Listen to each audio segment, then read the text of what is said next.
Hai guys, selamat datang ke SRTV. Video kali ini adalah ingin membincangkan mengenai perkembangan terkini tentang isu salah seorang pemain Sabah FC yang baru saja dibeli dari Kedah, iaitu Rizal Ghazali yang menolak pelawaan untuk menyertai kem latihan skuad Harimau Melaya atau pasukan kebangsaan kita mengenai persediaan perlawanan persahabatan yang akan dilangsungkan di Singapura. Ada 3 perlawanan persahabatan itu di mana dia akan bermula pada 23 hari bulan ni, di mana tindakan beliau tu mencetuskan kontroversi di arena bola sepak negara lah, dan juga bagi aku membimbangkan untuk pasukan Sabah FC. Sekiranya betul Rizal Ghazali perlu membayar 25,000, itu satu isu lagi, tapi isu yang terbesar adalah penggantungan daripada perlawanan domestik kerana Rizal Ghazali adalah pemain terbaru daripada Sabah FC yang dimasukkan atau dibeli oleh Dato' Ong Kim Swee untuk melengkapkan taktikal terbaru beliau yang akan beliau implementasi di pasukan Sabah FC. So sekiranya betul penggantungan itu dijalankan adalah merupakan satu kerugian yang besar untuk Sabah FC, kerana kita sudah nampak sendiri prestasi beliau di 2 perlawanan terakhir Sabah memang cukup bagus, memang cukup membanggakan. Kalau kita cerita lagi persembahan dari Kedah, kita cerita lagi persembahan dia di skuad negara yang pernah dia beraksi itu skuad negara, memang dia ni antara wing defender yang terbaik ada di Malaysia sekarang. Isu dia sekarang ni itulah macam tadi, dia enggan menyertai kem latihan. Bukan dia cakap dia tolak 100%, cuma dia tidak mahu menyertainya sekarang kerana ada masalah peribadi yang di mana pada sebelum ni beliau tidak nyatakan lagi apa masalah peribadi tu. So aku follow isu ni memang semenjak daripada dia bermula sampai waktu video ni dirakam.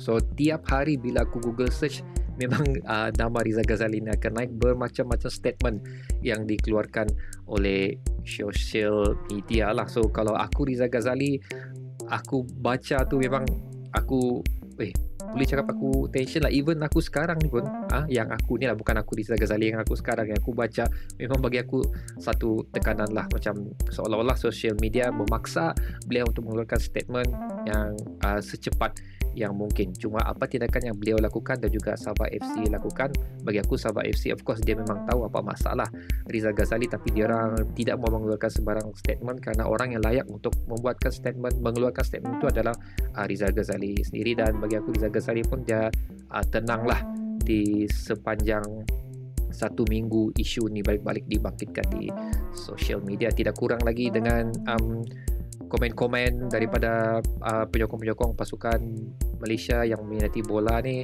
Ada juga komen-komen keras sebenarnya tanpa mengetahui cerita di belakang tabir. So bagi aku tidak patut kita lakukanlah. Begitu juga dengan beberapa pemain yang mengeluarkan komen sendiri, walaupun komen diorang tu tidak direct menyebut nama beliau, tapi of course siapa lagi kan yang punya isu sekarang ni selain daripada Rizal Ghazali. So terlalu awal untuk media sosial, untuk peminat bola sepak Malaysia, dan juga untuk para pemain ataupun coach ataupun orang-orang dari FAM untuk memberi tekanan kepada beliau. Dan akhirnya pada 20 hari bulan di mana beliau FAM meminta beliau untuk membuat kenyataan sebelum 21 hari bulan, dan kenyataan rasmi telah diberi kepada FAM pada 20 hari bulan itulah. So FAM masih lagi membincangkan hal tu, sama ada patut diteruskan hukuman tersebut ataupun tindakan lain perlu diambilkan mungkin, ataupun tidak ada sebarang tindakan yang perlu diambilkan. Tapi kalau kita tengok balik isu ni, ada orang cakap kalau isu ni terjadi kepada pemain JTT, FAM akan tutup sebelah mata. Okey. Contoh macam satu pemain import yang kini memiliki warga negara lah. So orang tu kamu tahu dah sendiri siapa tu. Dia pernah mewakili negara sebanyak 2 atau 3 perlawanan aku silap. Selepas tu dia enggan mewakili sudah, tapi tidak ada sebarang tindakan yang diambil.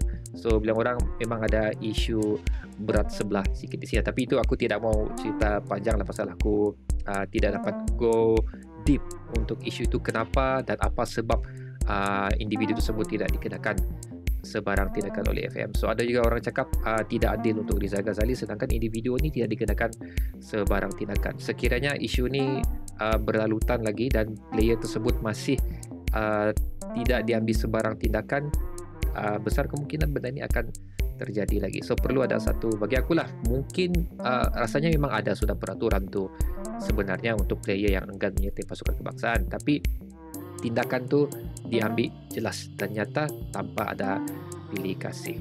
Itu antara isu-isu yang dibangkitkan lah oleh penyokong-penyokong pasukan bola sepak Malaysia. Macam kenapa orang ni perlu dikenakan dan kenapa individu ni tidak ada kenakan. Dan macam aku cakap tadi, social media akbar-akbar memang mengeluarkan berita mengenai Rizal Ghazali ni boleh cakap tiap hari daripada tempoh 1 minggu ni, seolah-olah macam diorang yang akan menjatuhkan hukuman pula, diorang yang bakal membuat keputusan pula apa akan terjadi pada Rizal Ghazali, sedangkan FAM dan juga jurulatih baru negara kita Tupanggon pun sebenarnya menyatakan satu statement sahaja dan menyatakan juga beliau pun tidak menggesa dan beliau pun masih membuka pintu kepada Rizal Ghazali sekiranya beliau berubah keputusan untuk kembali menyertai pasukan kebangsaan sebelum perlawanan itulah. So kalau kita tengok ni tiada paksaan daripada FAM untuk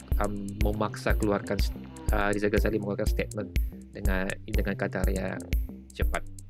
Dan begitu juga dengan jurulatih pasukan kebangsaan kita lah. Dan macam aku cakap tadi, Rizal Ghazali dia steady saja, dia balik Kedah dulu, pastikan situasi keadaan sebenarnya sama ada betul-betul memerlukan beliau untuk mengundur diri daripada pasukan kebangsaan. Bukannya Rizal Ghazali cakap dia akan mengundur diri dari pasukan kebangsaan 100% pun, cuma buat masa ini saja. Dan daripada apa yang sudah Rizal Ghazali post di Twitter, kalau aku tak silap di situ kita nampak sudah reason sebenarnya.